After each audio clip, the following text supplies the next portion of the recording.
നമസ്കാരം. വാരാന്ത്യത്തിലേക്ക് സ്വാഗതം. കേന്ദ്രമന്ത്രിസഭാ പുനഃസംഘടനയും വിശ്വമലയാളം മഹോത്സവവും തിരൂരെ തുഞ്ചൻ സർവകലാശാലയുമാണ് ഈ ആഴ്ച മാധ്യമങ്ങളിൽ നിറഞ്ഞു നിന്നത്.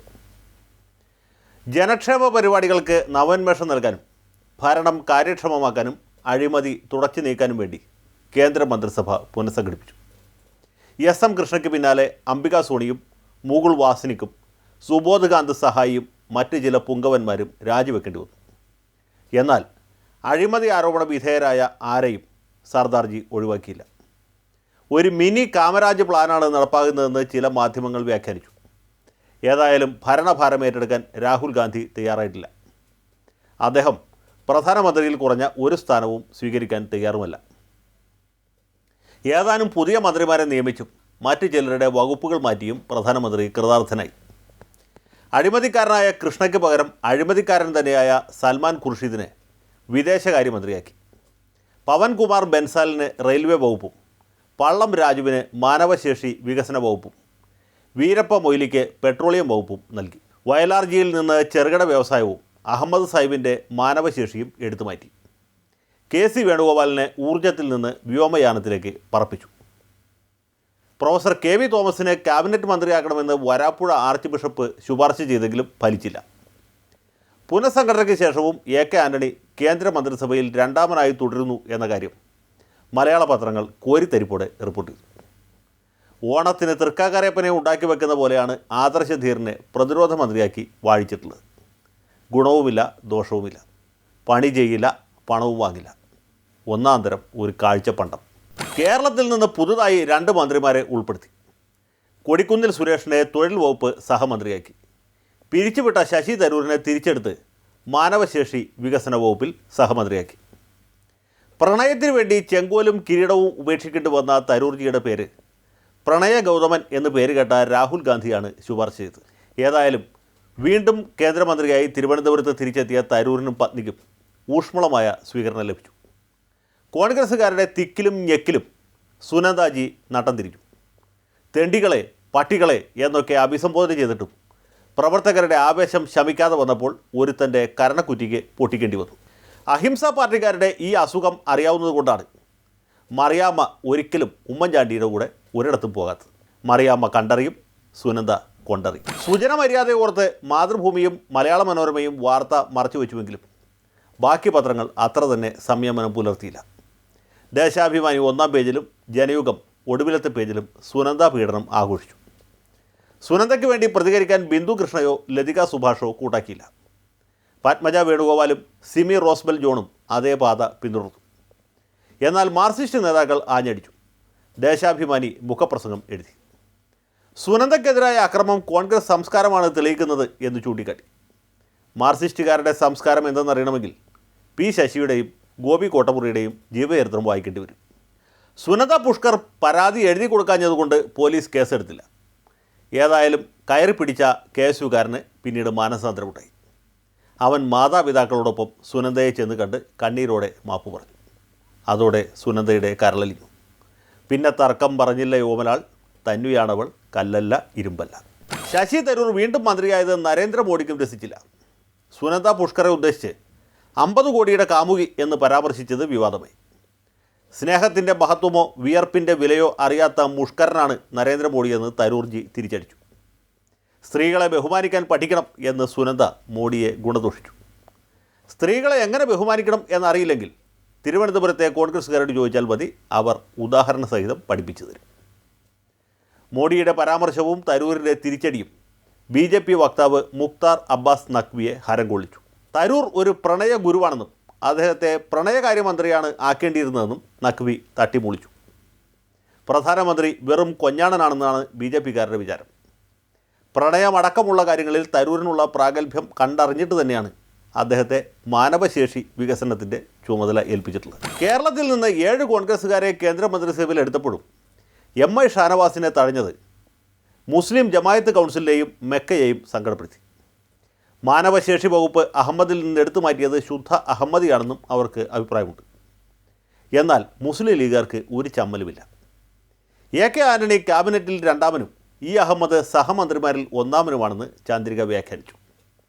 തുക്കിടി സാഹിബിനും എനിക്കും കൂടി 601 രൂപ ശമ്പളം. സായിപ്പിന് 600, എനിക്ക് 1 രൂപ. ജോസ് കെ മാണിയെ മന്ത്രിസഭയിൽ എടുക്കാഞ്ഞത് കെ എം മാണിയെ കോപാകുലനാക്കി. കഴിഞ്ഞ 7 വർഷം UPAക്ക് വേണ്ടി ചോര നീരാക്കിയിട്ടും അർഹമായ പ്രതിഫലം ലഭിക്കാത്തതിൽ അദ്ദേഹം രോഷം പ്രകടിപ്പിച്ചു. കേരള കോൺഗ്രസിന് അമർഷമുണ്ടെന്ന് മനോരമ പോലും റിപ്പോർട്ട് ചെയ്തു. മനുഷ്യൻ്റെ ക്ഷമയ്ക്ക് ഒരതിരുണ്ട്. അവഗണന ഇനിയും തുടർന്നാൽ മാണി സാർ ഇടതുപക്ഷത്തേക്ക് മാറാനും മടിക്കില്ല. മുഖ്യമന്ത്രി സ്ഥാനത്തെ സംബന്ധിച്ച് പിണറായി വിജയൻ ഉറപ്പ് നൽകണം എന്ന് മാത്രം. താൻ രാജിവെച്ചിട്ടില്ലെന്നും പണ്ടെന്നു എഴുതിയ കത്ത് ദുരുപയോഗം ചെയ്ത് മന്ത്രിസഭയിൽ നിന്ന് ഒഴിവാക്കുകയായിരുന്നുവെന്നും അഗത സാങ്മ പരാതിപ്പെട്ടു. ഒന്നാം തരം സുറിയാനി ക്രിസ്ത്യാനിയായ ജോസ് കെ മാണിയെ പുല്ലോളം വകവയ്ക്കാത്ത കോൺഗ്രസ്സുകാർ അവശക്രൈസ്തവയും അഗതിയുമായ അഗതയോട് എന്ത് ചെയ്യാൻ മടിക്കുകയില്ല. പച്ചമരത്തോട് ഇങ്ങനെയെങ്കിൽ ഉണക്കമരത്തിൻ്റെ കാര്യം എന്തെന്ന് യേശുദേവൻ ചോദിച്ചത് വെറുതെയല്ല. പെട്രോളിയം വകുപ്പിൽ നിന്ന് ജയപാൽ റെഡ്ഡിയെ മാറ്റി വീരപ്പ മൊയ്ലിയെ കൊണ്ടുവന്നത് വലിയ വിവാദമായി. മുകേഷ് അംബാനിയുടെ ഇംഗിതത്തിന് വഴങ്ങാഞ്ഞതുകൊണ്ടാണ് റെഡ്ഡി ഗാരുവിൻ്റെ വകുപ്പ് പോയതെന്ന് കുബുദ്ധികൾ വ്യാഖ്യാനിച്ചു. BJPയും ഇടതുപക്ഷ പാർട്ടികളും അത് ഏറ്റുപിടിച്ചു. അംബാനിക്ക് കപ്പം കൊടുത്തുകൊണ്ടാവും മൊയ്ലി വകുപ്പ് ഭരിക്കുക എന്നും ഇനി ആഴ്ചയിൽ പെട്രോൾ വില കൂടുമെന്നും ആരോപണമുണ്ടായി. അഴിമതിക്കെതിരെ കുരിശുദ്ധ നടത്തുന്ന അരവിന്ദ് കെജ്രിവാളും സന്ദർഭത്തിനൊത്ത് ഉയർന്നു. നാട് ഭരിക്കുന്നത് ആരാണ്, മൻമോഹൻ സിംഗ് ആണോ മുകേഷ് അംബാനിയാണോ എന്ന് ചോദിച്ചു.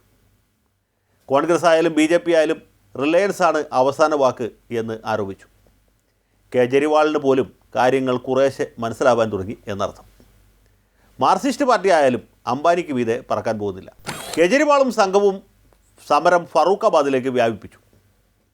സൽമാൻ ഖുർഷീദിൻ്റെ അഴിമതിക്കെതിരെ പ്രകടനം സംഘടിപ്പിച്ചു. അഴിമതിക്കെതിരെ സിംഹഗർജനം മുഴക്കി. അഹിംസാ പാർട്ടിക്കാർ അവരെ അടിച്ചോടിച്ചു. വാക്കിന് വ്യവസ്ഥയുള്ളവനാണെന്ന് സൽമാൻ ഖുർഷീദ് തെളിയിച്ചു. വികലാംഗർക്ക് സൈക്കിൾ കൊടുക്കും എന്ന് പറഞ്ഞാൽ സൈക്കിൾ കൊടുക്കും, അടി കൊടുക്കും എന്ന് പറഞ്ഞാൽ അടി തന്നെ കൊടുക്കും. കേജ്രിവാളിനേക്കാൾ വലിയ അഴിമതി വിരുദ്ധനും കൊടിമൂത്ത മദാമ വിരുദ്ധനുമാണ് ഡോക്ടർ സുബ്രഹ്മണ്യ സ്വാമി. അദ്ദേഹം സോണിയയ്ക്കും രാഹുലിനുമെതിരെ ആരോപണം ഉന്നയിച്ചു. മദാമയും മകനും കൂടി 1600 കോടി വിലമതിക്കുന്ന ഹെറാൾഡ് ഹൗസ് കൈക്കലാക്കി എന്നാണ് ആരോപണത്തിൻ്റെ കാതൽ. കോൺഗ്രസ് വിരുദ്ധ പത്രങ്ങൾ അത് 1-ാം പേജിൽ മത്തങ്ങയാക്കി. സ്വാമിക്കെതിരെ കേസ് കൊടുക്കും, അഴി എണ്ണിക്കും എന്നൊക്കെയാണ് രാഹുൽജി ആദ്യം ഭീഷണി മുഴക്കിയത്. കുറച്ച് ആലോചിച്ചപ്പോൾ അതിൻ്റെ ഒരാവശ്യവുമില്ല എന്ന് മനസ്സിലായി. മദാമയുടെ കുടുംബ പശ്ചാത്തലവും മകൻ്റെ സ്വഭാവ മഹിമയും അറിയാവുന്നവരാരും ആരോപണം വിശ്വസിക്കുകയില്ല എന്നുറപ്പാണ്. അതുകൊണ്ട് ചുണയുണ്ടെങ്കിൽ കേസ് കൊടുക്കാൻ സുബ്രഹ്മണ്യ സ്വാമിയെ വെല്ലുവിളിച്ചു. ആരോപണങ്ങൾ തെറ്റെന്ന് തെളിഞ്ഞാൽ സ്വാമി മാപ്പ് പറയണം, ശരിയെന്ന് തെളിഞ്ഞാലും സ്വാമി തന്നെ മാപ്പ് പറയണം. എന്തു തന്നെ സംഭവിച്ചാലും പാർട്ടിയെയും രാജ്യത്തെയും നയിക്കാനുള്ള ഉത്തരവാദിത്തത്തിൽ നിന്ന് മദാമയും മകനും മരുമകനും പിന്മാറുന്ന പ്രശ്നമേയില്ല. നവീൻ ജിൻഡാലിനെതിരെ സി ന്യൂസിനെതിരെ ജിൻഡാലും വക്കീൽ നോട്ടീസ് അയച്ചു കഴിഞ്ഞു. ഒന്നുകിൽ ആരോപണം പിൻവലിച്ച് മാപ്പ് പറയണം, അല്ലെങ്കിൽ വൻ തുക നഷ്ടപരിഹാരമായി നൽകണം. മിക്കവാറും ഇതൊന്നും വേണ്ടിവരില്ല. നിയമ നടപടി വക്കീൽ നോട്ടീസിൽ തന്നെ അവസാനിക്കും. കേസ് കൊടുക്കാൻ ഇരുകൂട്ടരും ധൈര്യപ്പെട്ടില്ല. പുതിയ മന്ത്രിമാർ ഭരണം തുടങ്ങിക്കഴിഞ്ഞു. വീരപ്പ മൊയ്ലി സഹായിച്ച് പാചകവാതകത്തിൻ്റെ വില പിന്നെയും കൂട്ടി. സബ്സിഡി ഇല്ലാത്ത സിലിണ്ടറിന് വെറും 958 രൂപയായി നിജപ്പെടുത്തി. പിന്നീട് തീരുമാനം മരവിപ്പിച്ചു. പെട്രോളിൻ്റെയും ഡീസലിൻ്റെയും വില വരുന്ന ആഴ്ചയോ പിന്നത്തെ ആഴ്ചയോ വർദ്ധിപ്പിക്കും. എല്ലാം അംബാനിയുടെ ഇഷ്ടം. തീവണ്ടി യാത്രക്കൂലി ഉടനെ വർദ്ധിപ്പിക്കുമെന്ന് ബെൻസാൽജി ഉറപ്പ് നൽകിയിട്ടുണ്ട്. യാത്രക്കൂലി മാത്രമല്ല, ചരക്ക് കൂലിയും വർദ്ധിപ്പിക്കണം. 2014 BJPയെ ജയിപ്പിച്ച് അദ്വാനിയെ പ്രധാനമന്ത്രി കസേരയിൽ ഇരുത്തണം. എന്നാലേ ഇവരുടെ അവതാര ലക്ഷ്യം നിറവേറുകയുള്ളൂ. ഗുജറാത്തിൽ നരേന്ദ്രമോദി വൻ ഭൂരിപക്ഷത്തോടെ അധികാരത്തിൽ തിരിച്ചെത്തുമെന്ന് ഇന്ത്യ ടുഡേ അഭിപ്രായ വോട്ടെടുപ്പ് നടത്തി കണ്ടുപിടിച്ചു. വോട്ടിൻ്റെ ശതമാനത്തിൽ ചെറിയ കുറവുണ്ടാകും, എങ്കിലും സീറ്റുകളുടെ എണ്ണം വർദ്ധിക്കും. മോഡിയുടെ പ്രതിയോഗികളൊക്കെ ബഹുദൂരം പിന്നിലായി. മുഖ്യമന്ത്രി സ്ഥാനത്തേക്ക് മാത്രമല്ല, പ്രധാനമന്ത്രി സ്ഥാനത്തേക്കും ഗുജറാത്തികൾ ആഗ്രഹിക്കുന്നത് വികസന നായകനെ തന്നെയാണ്. വരാനുള്ള വിപത്ത് വഴിയിൽ തങ്ങില്ല. തമിഴ്നാട്ടിൽ ആഞ്ഞു വീശിയ നീലം കൊടുങ്കാറ്റ് വലിയ ആൾനാശവും സ്വത്ത് നഷ്ടവും ഉണ്ടാക്കി. കാറ്റിൻ്റെ ശക്തി കൊണ്ട് കരയിൽ അടിഞ്ഞു കയറിയ പ്രതിഭ കാവേരി എന്ന കപ്പൽ കേന്ദ്രമന്ത്രി ശരത് പവാറിൻ്റെ ഉടമസ്ഥയിലുള്ളതാണെന്ന് വാർത്ത വന്നു. ദേശാഭിമാനിയോ ജനയുഗമോ ജന്മഭൂമിയോ അല്ല, മുസ്ലിം ലീഗുകാർ നടത്തുന്ന ചന്ദ്രികയാണ് അത് ഏറ്റവും പ്രാധാന്യത്തോടെ പ്രസിദ്ധീകരിച്ചത്. നിസ്വാർത്ഥ രാഷ്ട്ര സേവനം ചെയ്ത് അസാരം സ്വത്ത് സമ്പാദിച്ച ആളാണ് പവാർജി. അദ്ദേഹം കപ്പൽ വാങ്ങിയത് കണ്ട് ലീഗുകാർ കണ്ണുകടിച്ചിട്ട് കാര്യമില്ല. അല്പം കൂടി ഉത്സാഹിച്ചാൽ കുഞ്ഞാലി സാഹിബിനും അഹമ്മദ് സാഹിബിനും ചരക്ക് കപ്പലല്ല, വിമാനവാഹിനി വാങ്ങാവുന്നതേ ഉള്ളൂ.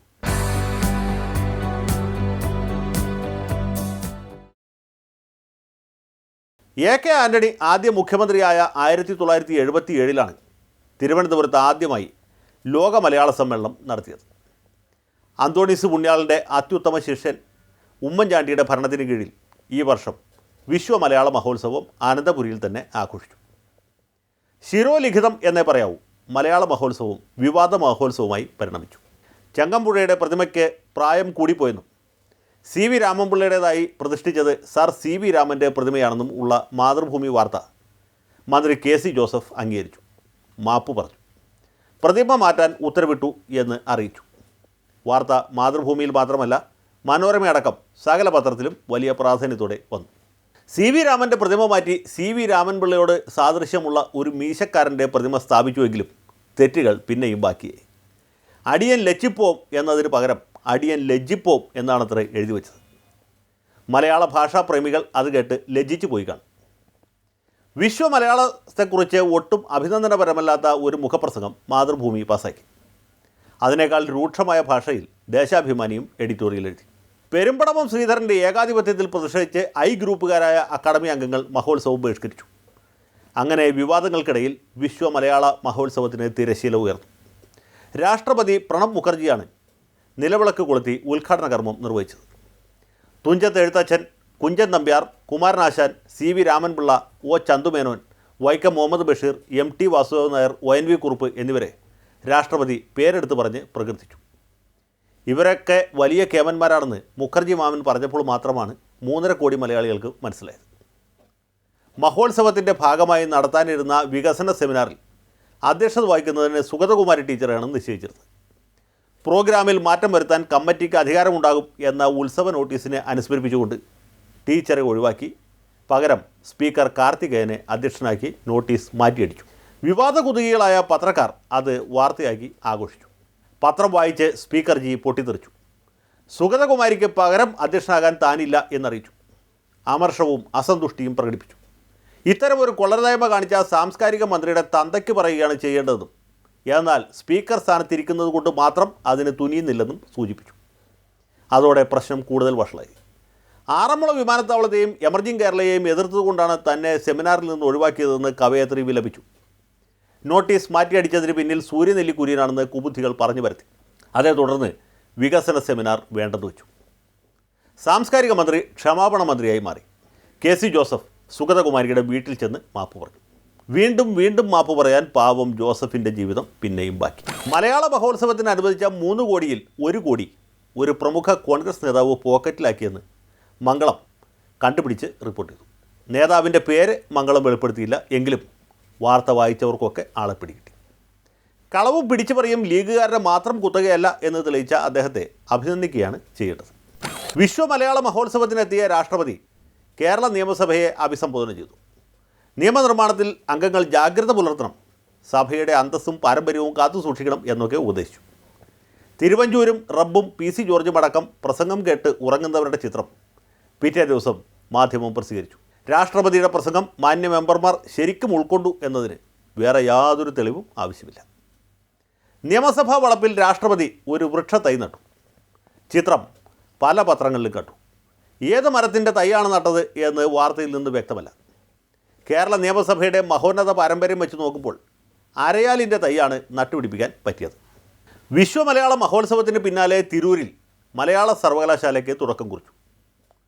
വിദേശ മദ്യത്തിൻ്റെ കുപ്പിയിൽ പട്ടച്ചാരായി നിറയ്ക്കുന്നത് പോലെ ഭാഷാപിതാവായ തുഞ്ചത്ത് എഴുത്തച്ഛൻ്റെ പേരാണ് തിരൂർ സർവകലാശാലയ്ക്ക് നൽകിയിട്ടുള്ളത്. മലയാള ഭാഷയെ നന്നാക്കാനൊന്നുമല്ല, കുറേ ലീഗുകാർക്കും കുറച്ച് കോൺഗ്രസ്സുകാർക്കും സിൻഡിക്കേറ്റ് സെനറ്റ് മെമ്പർമാരായി വിലസാൻ വേണ്ടിയാണ് പുതിയ ഒരു സർവകലാശാല സ്ഥാപിക്കുന്നത്. മലയാള ഭാഷയും തുഞ്ചത്ത് എഴുത്തച്ഛനും അതിന് മാപ്പ് സാക്ഷികളാകേണ്ടി വന്നു എന്ന് മാത്രം. മലയാള സർവകലാശാലയുടെ മഹത്വം വിളംബരം ചെയ്തുകൊണ്ട് വിദ്യാഭ്യാസ മന്ത്രി അബ്ദുൾ റബ്ബ് എഴുതിയ ലേഖനം ചന്ദ്രികയും മറ്റ് ചില പത്രങ്ങളും പ്രസിദ്ധീകരിച്ചു. എന്നാൽ റബ്ബിൻ്റെ സുവിശേഷം പ്രസിദ്ധീകരിക്കാൻ മലയാള മനോരമ കൂട്ടാക്കിയില്ല. അവർ സ്വന്തം കുഞ്ഞുഞ്ഞിനെ കൊണ്ട് ഒരു കുറിമാനം എഴുതിച്ചു.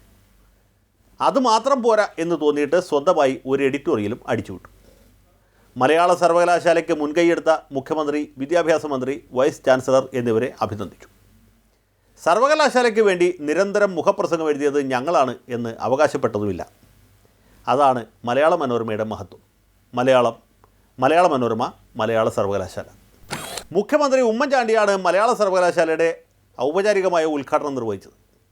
മുഖ്യമന്ത്രിക്ക് പിന്നാലെ MTയും ടി പത്മനാഭനും മാണിയും ആര്യാടനും അനിൽകുമാറും തിരിതെളിച്ചു. മന്ത്രി അബ്ദുൾ റബ്ബ് അധ്യക്ഷത വഹിച്ചു. അബ്ദുൾ സമദ് സമദാനി മുതൽ അബ്ദുറഹ്മാൻ രണ്ടത്താണി വരെ മൊത്തം ഭാഷാ സ്നേഹികളും സ്റ്റേജിലുണ്ടായിരുന്നു. അവരാരും വിളക്കിൻ്റെ തിരി തെളിക്കാൻ കൂടിയില്ല. MT വാസുദേവൻ നായരെയും ടി പത്മനാഭനെയും ചടങ്ങിൽ പൊന്നാട അണിയിച്ച് ആദരിച്ചു. 18 കൊല്ലത്തെ ഇടവേളയ്ക്ക് ശേഷമാണ് താൻ തുഞ്ചൻ പറമ്പിൽ എത്തുന്നതെന്ന് പപ്പേട്ടൻ തുറന്നു പറഞ്ഞു. ചടങ്ങിലേക്ക് ക്ഷണിച്ചതിന് മുഖ്യമന്ത്രിയോടും വിദ്യാഭ്യാസ മന്ത്രിയോടും മുഹമ്മദ് ബഷീർ MPയോടും പ്രത്യേകം നന്ദി പറഞ്ഞു. MT ഇതൊക്കെ കേട്ട് മൗനിയായിരുന്നു. പത്മനാഭനോട് താരതമ്യം ചെയ്യുമ്പോൾ രണ്ടത്താണി എത്ര ഭേദം എന്ന് തിരൂർക്കാർ ആത്മകഥ ചെയ്തു. തത്തയുടെ ചിത്രമാണ് മലയാള സർവകലാശാലയുടെ എംബ്ലത്തിൽ കാണുന്നത്. തുഞ്ചൻ്റെ ശാരിക എന്നാണ് സങ്കല്പം. തത്തയുടെ നിറം പച്ചയായതുകൊണ്ടാണ് അബ്ദുൾ റബ്ബ് അത് അംഗീകരിച്ചത്. അല്ലായിരുന്നെങ്കിൽ കുഞ്ഞാലിയോടുള്ള ബഹുമാന സൂചകമായി പൂവൻ കോഴിയുടെ ചിത്രം വേണം എന്ന് ശടിക്കുമായിരുന്നു. സർവകലാശാല ഉദ്ഘാടനത്തിന് മുന്നോടിയായി നടന്ന ഘോഷയാത്രക്കിടയിൽ മന്ത്രി അബ്ദുൾ റബ്ബിൻ്റെ 1.5 ലക്ഷം വിലയുള്ള മൗണ്ട് ബ്ലാങ്ക് പേന നഷ്ടപ്പെട്ടു. മന്ത്രിമാരെ പോക്കറ്റടിക്കാൻ പോകുന്ന പ്രതിഭകളും തിരൂരുണ്ട് എന്ന് തെളിഞ്ഞു. മലയാള സർവകലാശാലയുടെ ഭാവിയെക്കുറിച്ച് ഇനി ഒന്നും പേടിക്കാനില്ല. മലയാള മഹോത്സവത്തിൻ്റെ തിരക്കുകൾക്കിടയിൽ മുഖ്യമന്ത്രിയുടെ സപ്തതി കടന്നുപോയി. കരയടച്ച് സദ്യയോ കരിമരുന്ന് പ്രയോഗമോ ഉണ്ടായില്ല. സിൻഡിക്കേറ്റ് പത്രങ്ങൾ മാത്രം അത് ആഘോഷിച്ചു. തങ്ങളുടെ ഭാവനയ്ക്കും മനോധർമ്മത്തിനും ഒത്തവിധം കുഞ്ഞുഞ്ഞിൻ്റെ മഹത്വം ഉദ്ഘോഷിച്ചു. അദ്ദേഹത്തിൻ്റെ കർമ്മകുശലതയെക്കുറിച്ചും ആദർശനിഷ്ഠയെക്കുറിച്ചും ഒരുപാട് സ്റ്റോറികൾ അടിച്ചുവിട്ടു. ഈ സ്റ്റോറികൾ മിക്കതും വെറും സ്റ്റോറി മാത്രമാണ് എന്നത് വേറെ ഒരു സത്യം. കള്ളവുമില്ല ചതിവുമില്ലാതെ ഉമ്മൻ ഭരണം മുന്നേറുകയാണ്. ഭൂവിനിയോഗ ഉത്തരവ് പിൻവലിക്കാനും നെൽവയൽ നിയമം അട്ടിമറിക്കാനുമുള്ള നടപടിക്കെതിരെ റവന്യൂ വകുപ്പ് രംഗത്ത് വന്നു. താനും തൻ്റെ വകുപ്പും അറിയാതെയാണ് അട്ടിമറി പരിപാടി ചിലർ ആസൂത്രണം ചെയ്തിട്ടുള്ളതെന്ന് മന്ത്രി അടൂർ പ്രകാശ് തുറന്നു പറഞ്ഞു. അതോടെ കേരള കൗമുദി, മാതൃഭൂമി, ദേശാഭിമാനി മുതലായ പത്രങ്ങൾ ആവേശഭരിതരായി. ഭൂവിനിയോഗ നിയമം ഭേദഗതി ചെയ്യരുത് എന്ന് മാതൃഭൂമി എഡിറ്റോറിയൽ എഴുതി. അടൂർ പ്രകാശിൻ്റെയും മാതൃഭൂമിയുടെയും നെൽവയൽ പ്രേമം ധനകാര്യമന്ത്രി KM മാണിക്ക് രസിച്ചില്ല. കുരുടൻ ആനയെ കാണും പോലെയാണ് ചിലർ ഭൂവിനിയോഗ നിയമത്തെ എതിർക്കുന്നത് എന്ന് അദ്ദേഹം ആക്ഷേപിച്ചു. വാരം പൊലിയുമ്പോഴും 2 മന്ത്രിമാരും അവരവരുടെ സ്റ്റാൻഡിൽ ഉറച്ചു നിൽക്കുകയാണ്. മാർക്സിസം ലെനിനിസത്തിന് ബദലായി അധ്വാനവർഗ സിദ്ധാന്തം ആവിഷ്കരിച്ച മഹാനാണ് കരിങ്ങോഴക്കൽ മാണി. ഹമ്മുറാബി മുതൽക്ക് ഇങ്ങോട്ടുള്ള നിയമനിർമ്മാതാക്കൾ ആരെക്കാളും കഴിവും പ്രാപ്തിയും അദ്ദേഹത്തിനുണ്ട്. നെൽവയൽ സംരക്ഷണ നിയമമൊക്കെ മാണി സാറിന് പുല്ലാണ്. അടൂർ പ്രകാശ് അത് മറക്കണ്ട. മണൽ മാഫിയ അംഗങ്ങളെന്ന് ആരോപിച്ച് കോൺഗ്രസ് പ്രവർത്തകരെ വളപട്ടണം SI ലോക്കപ്പിലാക്കിയത് വലിയ പൂക്കാറായി. K. സുധാകരൻ MP സ്റ്റേഷനിൽ പാഞ്ഞെത്തി ഇൻസ്പെക്ടറെ ശകാരിച്ചു. നീ ആരാടാ, സുരേഷ് ഗോപിയാണോ എന്ന് ചോദിച്ചു.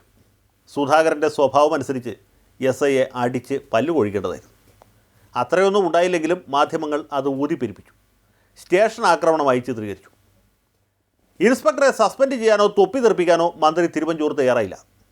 മുഖം നോക്കാതെ നടപടിയെടുക്കും എന്നൊരു ഉണ്ടയില്ല പിടിയും പൊട്ടിച്ചു. അതോടെ സുധാകരൻ്റെ കൺട്രോൾ പോയി. കോടിയേരി പോലീസും തിരുവഞ്ചൂർ പോലീസും തമ്മിൽ ഒരു വ്യത്യാസവുമില്ല എന്ന് തുറന്നടിച്ചു. മാധ്യമങ്ങൾ അതും മത്തങ്ങയായി. കോടിയേരി ഭരിച്ചാലും തിരുവഞ്ചൂർ ഭരിച്ചാലും സുധാകരൻ ജിക്ക് ഒരു വ്യത്യാസവുമില്ല. അതേ ഉള്ളൂ ആകെ ഒരാശ്വാസം.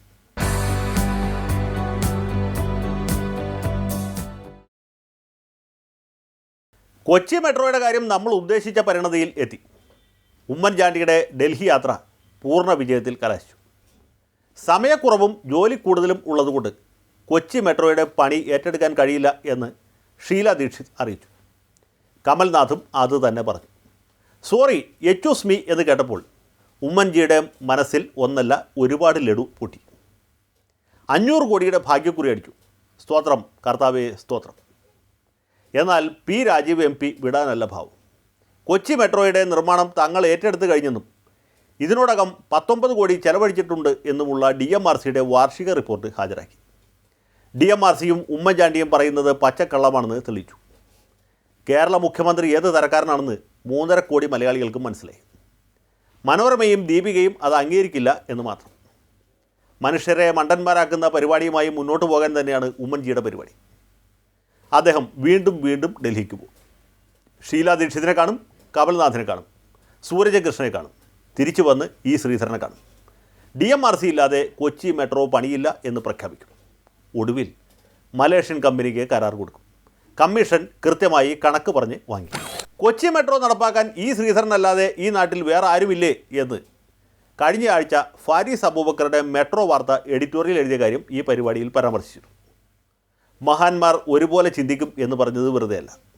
ഈ ആഴ്ച അതേ സംശയം ഹൈക്കോടതി ചീഫ് ജസ്റ്റിസ് ആവർത്തിച്ചു. ബെല്ലാരിയിലെ റെഡ്ഡിമാരെ നിർമ്മാണ ചുമതല ഏൽപ്പിക്കണം എന്നാവും ആയമ്മ ഉദ്ദേശിച്ചത് എന്ന് തോന്നുന്നു. ഏതായാലും മലയാള മനോരമയ്ക്കും ഉമ്മൻചാണ്ടിക്കും ഒന്നാന്തരം പിടിവള്ളിയാണ് കിട്ടിയിരിക്കുന്നത്. ഹൈക്കോടതി നിർദ്ദേശം നടപ്പാക്കുന്നു എന്ന വ്യാജേന ശ്രീധരനെ ഒഴിവാക്കാം. കോടതിയോടുള്ള ബഹുമാനം പ്രകടിപ്പിക്കാനും കമ്മീഷൻ അടിക്കാനും സുവർണാവസരം. അംഗവും കാണാം, താളിയും ഓടിക്കാം. കൊച്ചി മെട്രോ ഉടൻ നടപ്പാക്കണം, പണി DMRCയെ ഏൽപ്പിക്കണം, മേൽനോട്ട ചുമതല ഈ ശ്രീധരന് നൽകണം എന്നാവശ്യപ്പെട്ട് ഇടതുപക്ഷക്കാർ ആലുവ പുളിഞ്ചോട് മുതൽ തൃപ്പൂണിത്തുറ പേട്ട വരെ അതിഗംഭീര മനുഷ്യ മെട്രോ അവതരിപ്പിച്ചു. ഇടതുപക്ഷക്കാരും അല്ലാത്തവരുമായ 10,000-കണക്കിന് ആളുകൾ അതിൽ അണിനിരന്നു. 10,000-ങ്ങളല്ല ലക്ഷങ്ങൾ അണിനിരുന്നാലും ഉമ്മൻചാണ്ടി വെച്ച കാൽ പുറകോട്ടെടുക്കില്ല. എണ്ണാമെങ്കിൽ എണ്ണിക്കോ, കോടികൾ കോടികൾ പിന്നാലെ. ബാലിവധം കഴിഞ്ഞ് ചൂലുവധം. മനുഷ്യ മെട്രോയ്ക്ക് പിന്നാലെ ആലുവ വ്യവസായ മേഖലയിൽ മറ്റൊരു മനുഷ്യച്ചങ്ങല കൂടി അരങ്ങേറി. പരിസ്ഥിതിയും വ്യവസായവും സംരക്ഷിക്കാൻ വേണ്ടി ഇടതുപക്ഷക്കാർ മാത്രമല്ല, കോൺഗ്രസ്സുകാരും ലീഗുകാരും BJPക്കാരും വരെ അണിനിരന്നു. പിണറായി വിജയനും K ഇസ്മായിലും രമേശ് ചെന്നിത്തലയും പങ്കെടുത്തു. തിരക്ക് മൂലം V മുരളീധരന് എത്താൻ കഴിഞ്ഞില്ല. ആലുവ പുഴയെ കാളിന്തിയാക്കിയ വ്യവസായ പ്രമുഖനാണ് മനുഷ്യച്ചങ്ങലയിൽ വേണ്ട ദ്രവ്യം ചെലവഴിച്ചതും പ്രചരണം നടത്തിയതും പ്രമുഖ നേതാക്കളുടെ സാന്നിധ്യം ഉറപ്പുവരുത്തിയതും. പരിസ്ഥിതിയെക്കുറിച്ചോ വ്യവസായത്തെക്കുറിച്ചോ മുതലാളി സഖാവിൻ്റെ ആത്മാർത്ഥതയെക്കുറിച്ചോ യാതൊന്നും സംശയിക്കാനില്ല. ഇതേ മുതലാളിക്ക് തൃശ്ശൂർക്കാരായ ചില രസികന്മാർ ചേർന്ന് ശക്തൻ തമ്പുരാൻ പുരസ്കാരം നൽകാൻ തീരുമാനിച്ചതാണ് ഏറ്റവും പുതിയ തമാശ. മുതലാളിയുടെ ആസ്തിയും പ്രസിദ്ധിയും വെച്ച് നോക്കുമ്പോൾ മാർത്താണ്ഡബ്രഹ്മ പുരസ്കാരവും കുഞ്ഞാലി മറക്കാർ പുരസ്കാരവും പഴശ്ശിരാജ പുരസ്കാരവും അദ്ദേഹത്തെ തന്നെ തേടിവരും. നാടിൻ്റെ നാനാഭാഗത്തുമുള്ള രസികന്മാരുടെ ശ്രദ്ധ ഇക്കാര്യത്തിലേക്ക് ക്ഷണിക്കുന്നു. മുണ്ടൂരിൽ ഒഞ്ചിയം ആവർത്തിച്ചില്ല. ഗോകുൽദാസിൻ്റെ അപ്പീൽ അനുവദിച്ചു. സഖാവിനെ ഏരിയ കമ്മിറ്റിയിൽ തന്നെ തിരിച്ചെടുക്കാൻ തീരുമാനിച്ചു. സെക്രട്ടറി ആകുന്ന കാര്യം പിന്നീട് പരിഗണിക്കും. കുലംകുത്തികൾക്ക് മുന്നിൽ പിണറായി കൊമ്പുകുത്തി എന്ന് സിൻഡിക്കേറ്റുകാർ ആർത്തു വിളിച്ചു. സെക്രട്ടറിയുടെ മുണ്ടുരിഞ്ഞ ഗോകുൽദാസിനെ ഇളമരം കരിയും പാർട്ടിയിലേക്ക് സ്വാഗതം ചെയ്യുന്നതായി ചന്ദ്രികയുടെ 1-ാം പേജിൽ സഗീർ കാർട്ടൂൺ വരച്ചു. മാധ്യമ സിൻഡിക്കേറ്റുകാർക്കും കാർട്ടൂണിസ്റ്റുകൾക്കും ഈ പാർട്ടിയെക്കുറിച്ച് ഒരു ചുക്കുമറിയില്ല. RSS മാർക്സിസ്റ്റ് സഹകരണത്തിന് വേണ്ടി ശബ്ദമുയർത്തിയ കേസരി പത്രാധിപനും ലേഖകനും പ്രസിൻ്റെ മാനേജർക്കും ജോലി നഷ്ടപ്പെട്ടു. ഈ ലേഖനം സംഘടനയുടെ പ്രതിച്ഛായയ്ക്ക് കോട്ടം വരുത്തി എന്നാണ് നേതൃത്വം വിലയിരുത്തിയത്. കൽപ്പാന്തകാലം വരെ മാർക്സിസ്റ്റുകാരുമായി വെട്ടും കുത്തും തുടരണം, എന്നാലേ സംഘടനയുടെ പ്രതിച്ഛായ ഇന്നത്തെ പോലെ നിലനിൽക്കുകയുള്ളൂ. മഹാനായ സാമൂഹ്യ പരിഷ്കർത്താവ് ഡോക്ടർ പൽപ്പുവിൻ്റെ ജന്മദിനം നവംബർ 2 വെള്ളിയാഴ്ച കടന്നുപോയി. SNDP യോഗവും SN ട്രസ്റ്റുമൊക്കെ പൽപ്പുവിൻ്റെ പേര് പോലും മറന്നിട്ട് കാലം ഒരുപാടായി. എന്നാൽ കേരള കൗമുദി അദ്ദേഹത്തെ ഓർമ്മിച്ചു. പൽപ്പുവിൻ്റെ 150-ാം ജന്മദിനം പ്രമാണിച്ച് നവംബർ 1 നല്ലൊരു ലേഖനം പ്രസിദ്ധീകരിച്ചു. പിറ്റേ ദിവസം പുലരുമ്പോഴേക്കും പൽപ്പുവിന് 1 വയസ്സ് കുറഞ്ഞു. കൗമുദി അദ്ദേഹത്തിൻ്റെ 149-ാം ജന്മദിനം ആഘോഷിച്ചു. താൻ കൂടുതൽ ചെറുപ്പമായി എന്നോർത്ത് ഡോക്ടറുടെ ആത്മാവ് സന്തോഷിച്ചു. ഈ വർഷത്തെ പത്മപ്രഭ പുരസ്കാരത്തിന് സാറ ജോസഫ് അർഹയായി. മലയാള സാഹിത്യത്തിന് നൽകിയ സംഭാവനകൾ പരിഗണിച്ചു. പിണറായി ഗ്രൂപ്പുകാരുടെ വികസന നയത്തെ എതിർക്കുന്നത് കൊണ്ടുമാണ് സാറ ടീച്ചർക്ക് പുരസ്കാരം നൽകുന്നത്. ഏതു നിലയ്ക്കും മലയാളത്തിലെ സ്ത്രീപക്ഷ സാഹിത്യത്തിന് ഈ അവാർഡ് ശക്തി പകരും. കൊല്ലത്ത് വള്ളംകളി ഉദ്ഘാടനം ചെയ്യാൻ സാനിയ മിർസ വന്നത് വലിയ സംഭവമായി. KPCC പ്രസിഡന്റിൻ്റെ തൊട്ടരികത്താണ് സാനിയയ്ക്ക് സീറ്റ് കിട്ടിയത് എന്ന കാര്യം തികച്ചും യാദൃച്ഛികമാകാനിടയില്ല. പ്രതിഭ പാട്ടീലിനെ കൊല്ലത്ത് കൊണ്ടുവന്ന രവിപ്പിള്ള തന്നെയാണ് സാനിയയെയും എഴുന്നള്ളിച്ചു കൊണ്ടുവന്നത്. അഷ്ടമുടിയിൽ സാനിയ തരംഗമായി എന്ന് കേരള കൗമുദി അടിച്ചുവിട്ടു. സാനിയ മാരിവില്ല് അഴകായി എന്ന് സൗന്ദര്യ ആരാധകർ നടത്തുന്ന മലയാള മനോരമയും കോരിത്തരിപ്പോടെ റിപ്പോർട്ട് ചെയ്തു. എന്നാൽ മാരിവില്ലിൻ്റെ അഴക് ആസ്വദിക്കാവുന്ന മാനസികാവസ്ഥയിലായിരുന്നില്ല കൊല്ലത്തെ ധീര സഖാക്കൾ.